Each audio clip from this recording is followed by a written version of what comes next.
blood called majorly, the light of sinner, start of arcs, internal and external, born this way, 16 years old man, style please.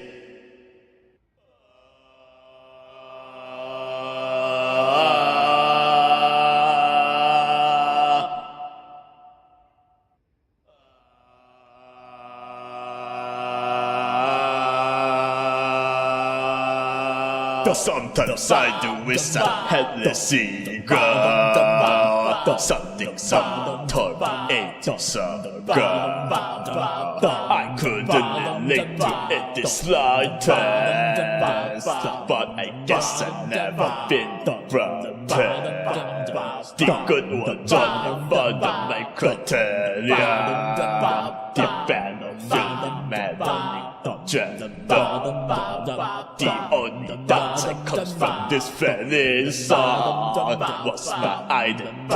I treasure so fragile. A blind called evangelist. A blind called evangelist. A blind called evangelist. A blood called majorly.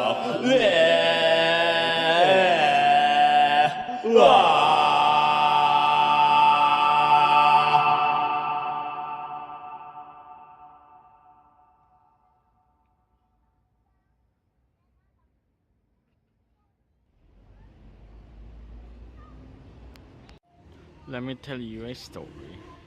I think this was probably around 4th grade, I say. We had a group assignment in the class, and obviously I got left out. I'm not even actually sure if the class was an odd number or not. I just got left out because no one wanted to be with me, because not really because they hated me, but because I didn't talk to anyone, so they didn't know me. And group assignments, it's all about finding the strength of each student. So these girls were generous enough to offer me a position in their group, mostly just because they felt kind enough, and I could just sit there, and I didn't just sit there actually. Just like some sort of discussion on assignment, and we had to have a debate and each write a report, and I don't exactly remember what it was. But I talked a lot. I talked every time they say, they talk about a problem and provide a solution. I say, no, that sucks. And after a while of this, one of the girls would lean over to the others and say, we shouldn't have brought him in.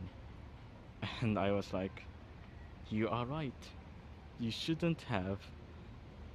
It was your mistake. It's your fault.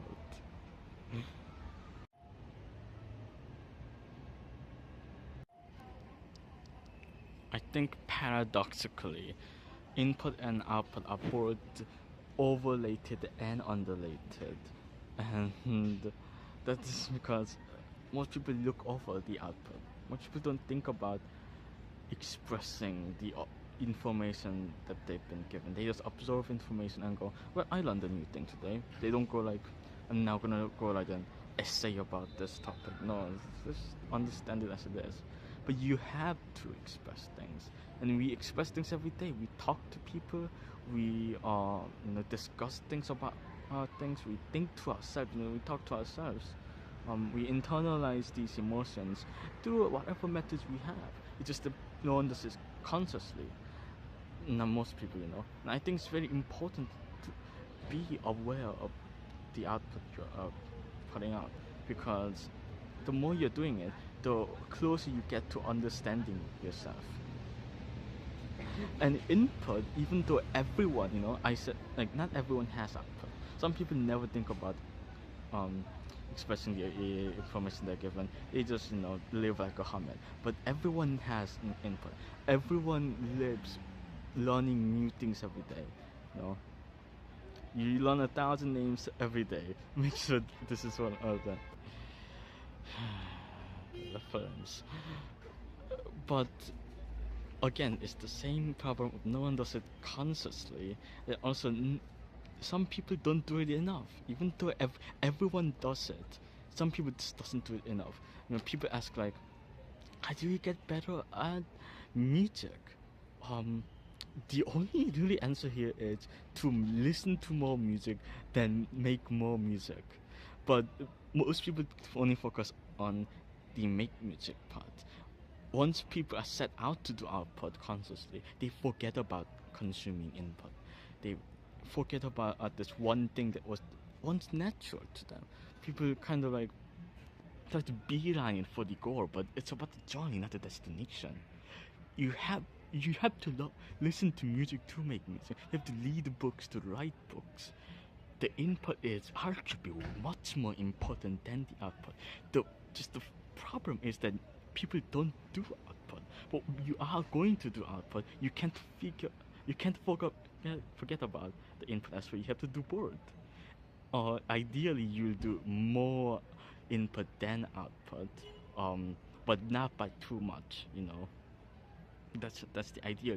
But the baseline is that you have to have input. You have to listen to music to make music. I'm gonna listen to any music and try to make it anyways. That's not how it works. You need both. You can't have one or the other. It's harmony.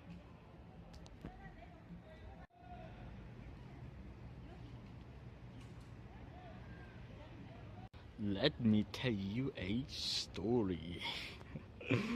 This was last April, 2018, like the middle of April, and earlier that month, I've been having this severe manic episode, and this is mostly caused by the fact that I've been showing my album around that I've been working on for like an entire year, and it had finally been in a stage of production where I could show it around to people, and I'd feel confident that at least they're getting a taste of what it is. But I was showing it around to people, and I said a lot of dumb shit. I said a lot of stupid shit in this crazy state of being ecstatic to show my art around people, because I was kind of hyping it up to the people around me for like a year, and especially a lot of dumb shit people who criticize the album. I regret all this now, kind of, except for one.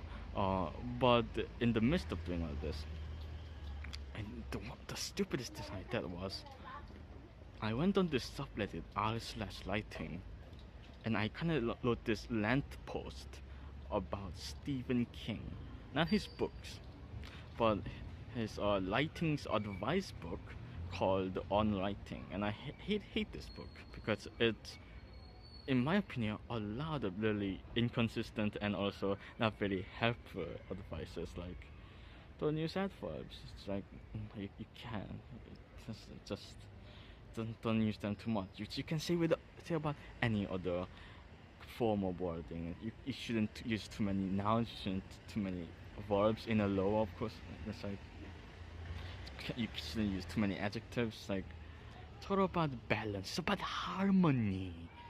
But I wrote this incomprehensible, incohesive rant post, very inflammatory. And in our writing, this guy, Stephen King, and especially On Writing, is kind of heralded this that as the writing advice book. Everyone has it, and everyone needs it, and everyone thinks it's all rules that you should keep.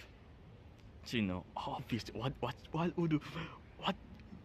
could have I expected? It's like obviously, it got flamed to death, and I was like, oh, why you're mad? I'm right. I felt like that. There's one person that I really respect. I really think that he's someone who understands where I come from for the most part because we talked a lot. And this guy said this post was like the worst thing he's ever led this year, and he got really mad because this guy is one of those people who's way too nice, but also can't back down if a friend of his does something wrong, and he was literally calling me out here, saying stuff like, it's not about whether you're right. It's the fact that you put it in a way that can only be misconstrued. It's like you deliberately go out in such a way to make it sound like you are mad, even though you can put it in such better wording. And that's basically the gist of what he told me. And in the midst of this manic episode, in April and May, I wrote an album about, me being crazy and the people around me hating it for it. And I thought about it a lot. And I'm not even sure if this album is a perfect representation of my emotions towards these feelings. That's just the perfect way to sum it up, isn't it? Damn that oxymoron. The protagonist insists. The antagonist resists. The paganist persists.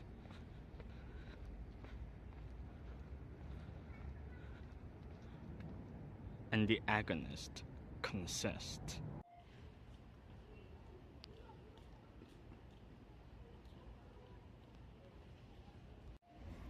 Something's off.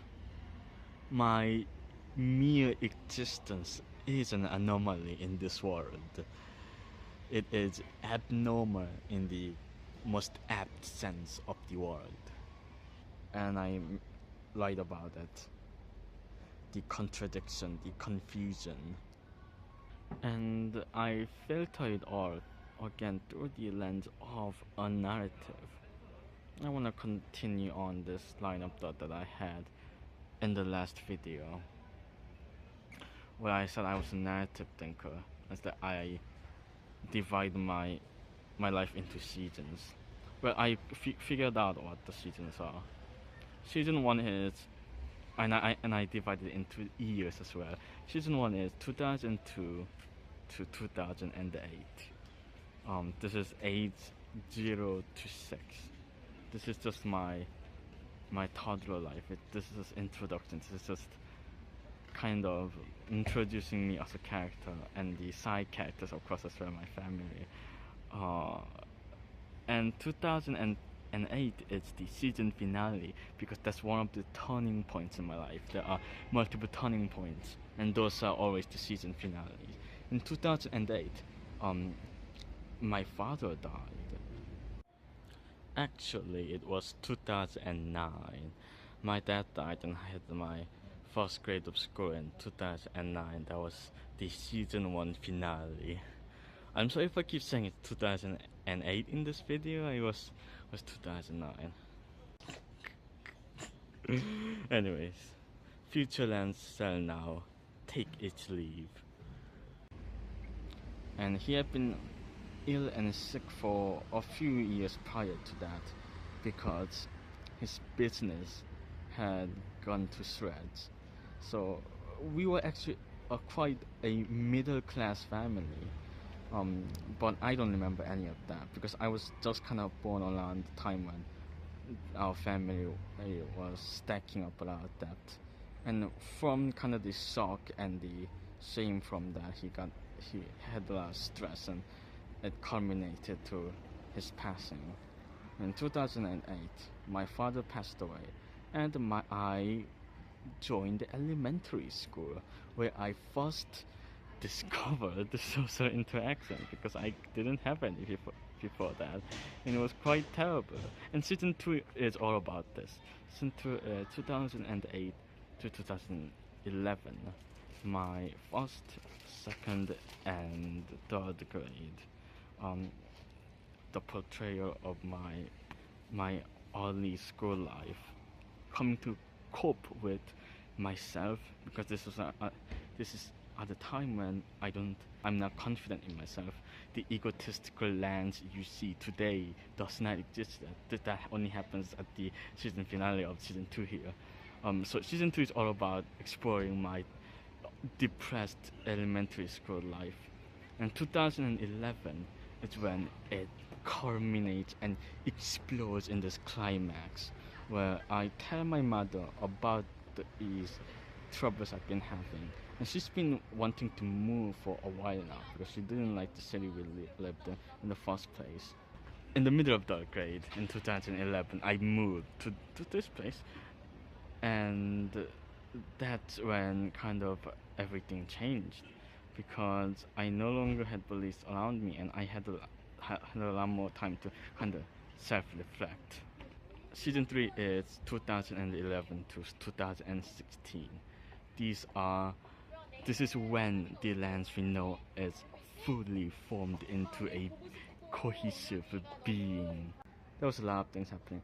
One of which was me finally feeling validated in this new school of mine, because the kids here, one aspect, they still thought, oh, I was a real the fucking prick. Like at the story I told at the beginning, they thought I was kind of like an annoying nuisance, but they didn't fucking bully me or call me names or fucking steal my things. None of the process that I've been going through for 3 years at this point.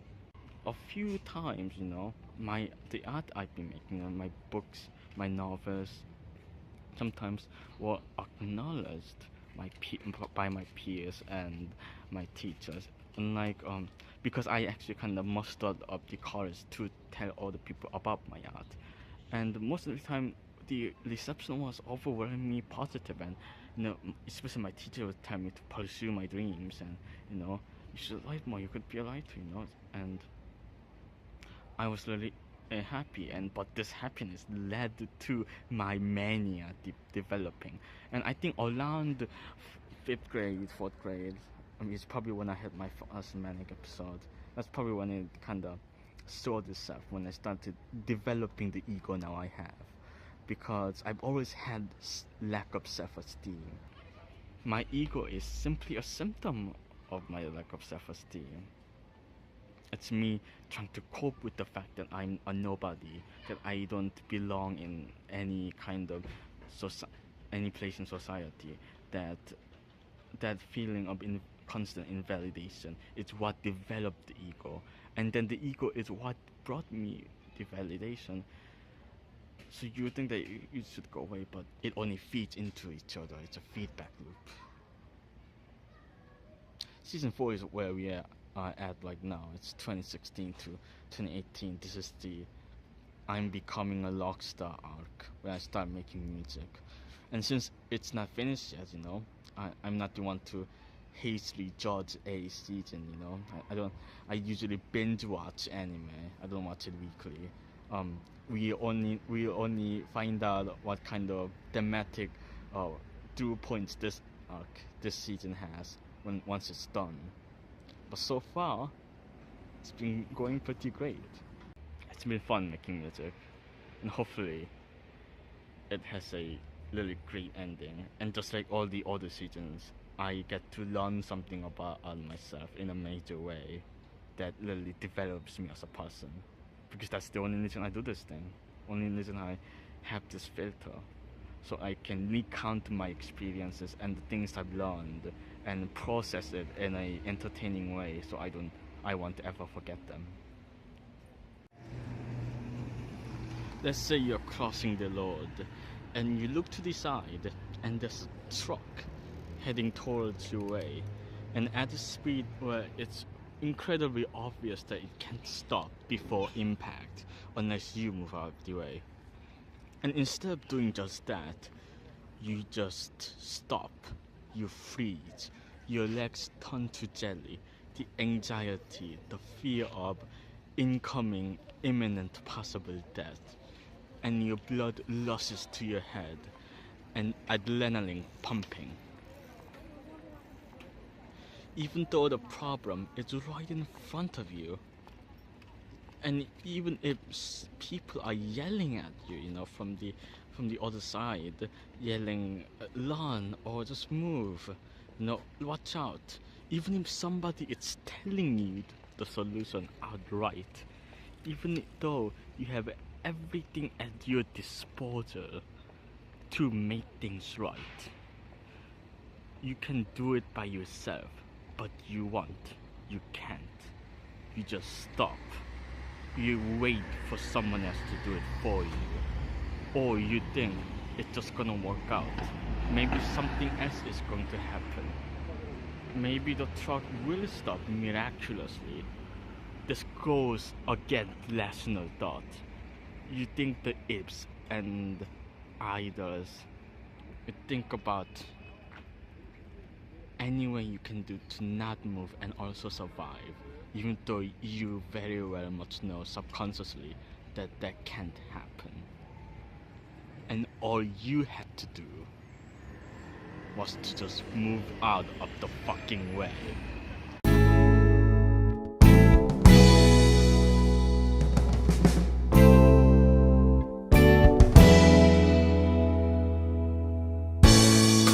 It wasn't the quality. Certainly, that wasn't the half of it. Something more impenetrable. Did my best to hide it, but it was that girl. And you did your best to tell me that the next to me. But you know, there's one thing you have. I just want to move out of the fucking way. It's not that you don't get it. Maybe I just don't give it enough to get. Of course my act's not that good. There are layers to it. Don't you see this defense mechanism? Ego, you sensations ago. Think I didn't know, but trust me, I signed this bullshit everything. Display, discreet, I want you to know. And I try to get you to see what's not there. That's why I want you to care. It's why I just want to have a moment to spare. That's why I want you to care.